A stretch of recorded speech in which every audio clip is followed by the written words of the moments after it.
Today's episode is brought to you by Positively Productive Systems, whose mission is to be the antidote to your stress and to provide compassionate productivity resources and coaching that help you heal and achieve.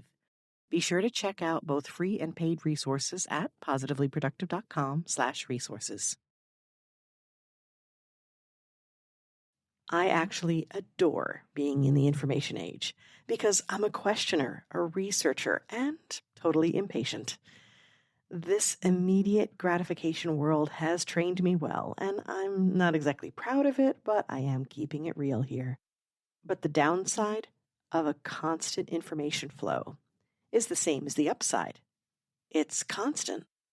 It keeps coming at you, whether you truly need it or not. You don't catch a break. Enter the second part of the challenge. You have to create a break yourself. That constant stream means it's up to you to disconnect. You're listening to the Positively Living Podcast. I'm your host, Lisa Zaratny, founder of Positively Productive Systems and a productivity coach certified in positive psychology and stress management.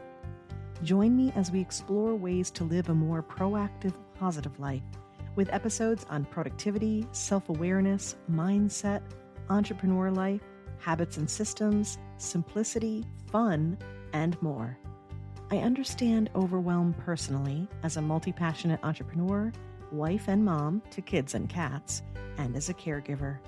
I'm here to help you choose what's right for you so you can do less, live more, and breathe easier. Sound good? Let's get to it. Welcome to the Positively Living Podcast. I'm your host, Lisa, and before we dig into today's topic, I want to take a moment to thank you for listening to the podcast and for being part of its success. Today, I'm airing episode 190. That boggles my mind. 190 episodes, plus bonuses. That's only 10 more official episodes to go before we reach 200, and I can't wait for you to hear what I have in store for you then. Also, according to Listen Notes, the Positively Living Podcast is now top 3% of podcasts worldwide. And the Good Pods leaderboard continues to feature the podcast in categories like the top 25 and top 10 productivity, decluttering, organizing, and self-development podcasts. That's a lot to celebrate. It's also a lot to process. And I'm excited and maybe even a little overwhelmed with all I want to do and have to do just about the podcast alone. And that is the perfect segue for this episode. I have been known to say, my brain is full, may I be excused, please? But today, I think a quote from Anne Lamott is just right.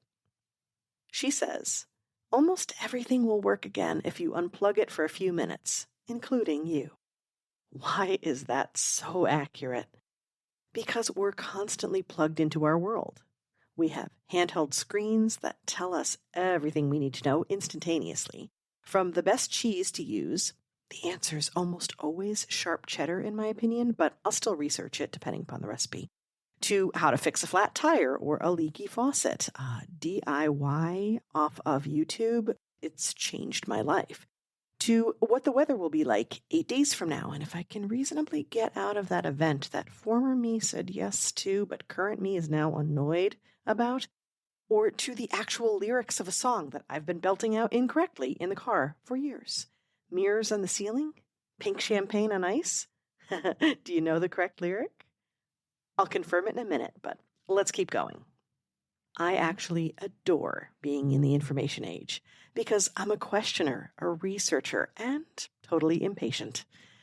This immediate gratification world has trained me well, and I'm not exactly proud of it, but I am keeping it real here. It's amazing to cross-check and ensure accuracy so quickly. It's wonderful to properly answer questions and fix problems in minutes. But the downside of a constant information flow is the same as the upside. It's constant. It keeps coming at you, whether you truly need it or not. Trivia nights and DIY home projects are great, but what about when you're second-guessing yourself? You're trying to make a decision on something really important. What about when you're comparing yourself to others and suddenly that same flood of information that could be helpful is now harmful? Now it exacerbates the stress and anxiety that you already experience regularly, and you haven't had a chance to breathe or to heal from it. You don't catch a break. Enter the second part of the challenge. You have to create a break yourself. That constant stream means it's up to you to disconnect. Now, you may not be able to shut it off, but you can remove yourself. I'm not talking about reducing and being selective, though those are very important, and you can do that through things like unsubscribing and controlling the flow of information that comes at you and how passively you accept it. And that's all good stuff that I highly recommend, and I help my clients with this so they don't become overwhelmed so quickly. That's great for every day. But what I'm talking about today is taking a full break, like a true vacation for your mind. In last week's episode, I talked about compassionate productivity and the idea that you need space to heal. Just as you would rest a physical injury, so too you need to give yourself a chance for a mental reset. Taking that true break is something you deserve. It's something you need. I talk about making space in our lives quite a bit, and it's how I sign every email to those of you on my VIP list. I encourage you to make space for what matters, and I add a very important part to that. Lean in so you can hear this clearly. Are you with me? When you make space for what matters, you need to remember that what matters includes you. You need space to breathe, space to pause, space to heal. And that's what a mental reset can do in a surprisingly quick period of time. We talk a good bit about clutter and self-awareness on the Positively Living podcast, and here's why. It's essential we understand what surrounds us in our lives and whether that stuff supports us or sabotages us. We can't know until we have a chance to step back, to remove it or to remove ourselves, to take a moment to reflect, rest, recharge, and then get back in the game and make sense of it. It's actually quite efficient to do a mental reset because it's the way you can figure out what works for you and what doesn't. And by doing so, you may be taking a break from what doesn't. Even, or maybe especially if you didn't realize it was a problem. Have you ever taken a technology break? Sometimes forced, because the Wi-Fi is out or you don't have power, you travel somewhere that doesn't have that as an option. And you end up feeling more calm and connected to yourself and others as a result, and you realize that your screen time was actually pushing you to a place you didn't want to be. Or have you ever had a snack and realized you were a bit too similar to those Snickers commercials where you didn't quite feel like yourself until you had the snack? Or maybe that's just me. Have you ever finally gotten a good night's rest and woken up to feel more like you again, more human and calm and patient and ready to function? I feel that last one deeply. Lastly, have you had technology that was acting wonky? So you did what we all do as amateur IT folk. You rebooted it, and suddenly it was working right again. You don't know how, but it just did. Yep, here we are, back again to Anne Lamott's quote. It's time for you to unplug.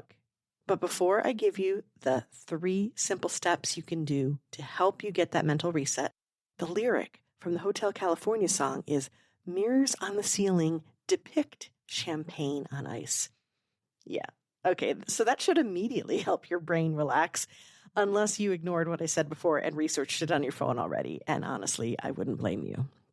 Because we've covered so many topics in the podcast, after I introduce each step, I'm going to list a number of episodes that correspond to those steps. This way, if you'd like to delve deeper into each topic or one in particular, you'll have the options for more guidance and support. But we'll keep it high level and simple and short today. Please know, though, that even doing one aspect of each of these steps will help you reset mentally so you can step back into life focused, refreshed, and ready to go. To help you remember them, the 3 steps I'm describing today all start with the letter C. It's clear, calm, and care. Let's start with clear. My advice for any overwhelm is to declutter first. You need to remove what you don't plan to organize. You need to set down what weighs too much, especially when you need a break. And when you're worried and overwhelmed, it's hard to consider a break with thoughts running through your head. For a mental reset, you need to declutter your mind. Capture what's taking up space, whether ideas or worries, comparisons or tasks. In this way, whatever is taking your attention is now in a safe space and makes the second step that much easier. Some episodes that will help you with this clear step are, you can probably guess this first one, how to declutter your mind in one simple step. And this episode is one of my top 10 of all time. Really popular for a reason, and it guides you through my focus file. It's a mind sweep exercise and a workbook to go with it that has been recently updated, by the way, and it helps you declutter your mind. There's also episodes on why the simple act of pausing will make you more productive. So that really, reinforces what we're talking about today. And then the benefits of therapeutic journaling for mental health. The next step is calm. This one is so important, and it took me a while to realize why. And I think it took me a while because I've always been one to logic my way out of stressful situations. As a thinker and researcher, really data-oriented, I wanted to find reasons and justifications, expecting those to calm me. And that can work, but the fact is, we experience a stress response, regardless of the type of stressor, in a very physiological way. And sometimes the best way to calm our mind is to calm our body first. You can do this through breathing, meditation, and other types of nervous system regulation. Even the simplest concept, like box breathing used by the Navy SEALs, can help you reset your body and your brain. It's fascinating, really. Simple and so effective. And I plan to have more episodes about these kinds of things in 2024. But there are definitely some you can start with if you'd like more support around this step and this topic. There's how your body responds to stress, breath work to reduce stress and anxiety, and I do plan to have an updated breath work episode coming out in early 2024. There's also managing stress through rest and play, and how to meditate easily through creative expression. There's also an original meditation for newbies episode as well that you may want to check out, and I think I referenced that in the meditation through creative expression episode. Now, the last step, the last of the 3 C's, is care. This one is overlooked often because the minute we say care, or worse yet, self-care, we either tune it out or view it as optional until everything else is done. Care means what you think, and also maybe a little of what you don't.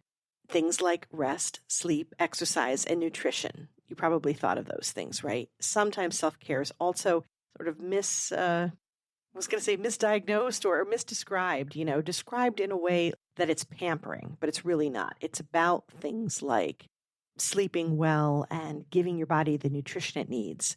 And it's so important for your brain. But so too are joy, laughter, and play. This step is imperative to not only reset yourself, but to develop resilience going forward. There are so many ways you can care for yourself. And I share a list of episodes you want to check out related to the topics I mentioned, but you can also go to the podcast page of the website, positivelyproductive.com/podcast, and look for a special self-care playlist as well. So the episodes you might want to consider for this related to the topics we talked about, rest, sleep, exercise, nutrition, joy, laughter, are prioritizing sleep for health and productivity and biohacking brain fog for productivity. There's also 2 episodes on giving yourself more. One is giving yourself more, and one is giving yourself more through movement. There's an episode on simple ways to make food work for you. There's reducing stress and connecting more through humor. And I'm already laughing about that one because you're going to hear me do improv on my own podcast. And last but definitely not least, one that I recently aired is how a joy list can make you more productive. Remember, there are lots of ideas, and the goal for you is to take one from each step and try that. That's it. Just one from each step. For example, you could create a mental reset by grabbing a journal and writing out your worries and fears and dreams and thoughts for, 5 or 10 minutes, and then doing some simple box breathing, which can take just a couple minutes, and then eating some nutritious food before you start your day. Or maybe a daily ritual of the focus file mind sweep, which is like 5 minutes, 10 at the most once you process the things. Then doing some light exercise, that could be 10 minutes, and then being in bed by the same time each night so that you have a consistent night's sleep. That's it. You don't have to do all of it to get the benefits. The idea is to mix and match in a very simple way that works for you and is repeatable so you create the habit. Or maybe add on some new elements as you go if you want to. And you want to have this approach and this tactic ready for when you need it most. I'm curious, which of these ideas that you've heard stand out most to you? What feels doable? That's so important when you're starting a habit. I'd love it if you'd message me. You could DM me on Instagram, positively_Lisa, or go to my Connect page and message me there. And if you know someone else who could use a mental reset, please share this episode with them.